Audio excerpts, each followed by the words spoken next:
Vortex fuel cap V3. So we're going to replace the switch lock with this nice fancy red one here. Let's check the functionality here. Looking good. Alright, we're going to get a 2.5 Allen wrench, and we're going to go ahead and crack that open.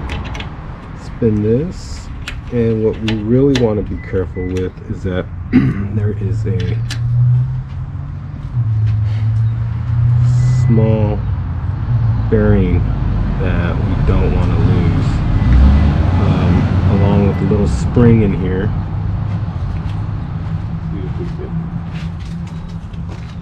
We'll zoom into it a little bit.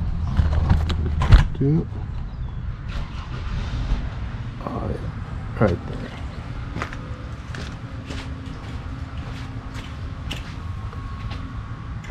A little spring, not going to lose that.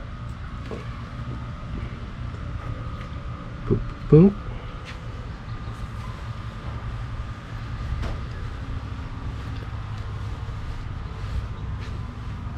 Literally just had some coffee, so I'm shaking like crazy. A little ball bearing here.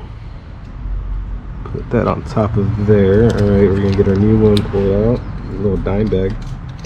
We've got. Boom, boom, boom.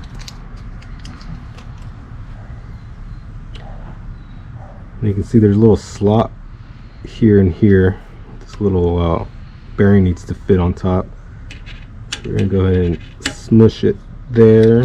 Get our little Allen bolt. Place it there.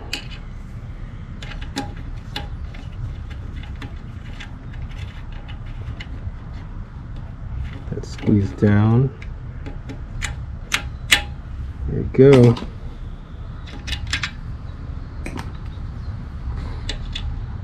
Tighten that down a little bit. Oh yeah. Test out that functionality. Sweet. There you go.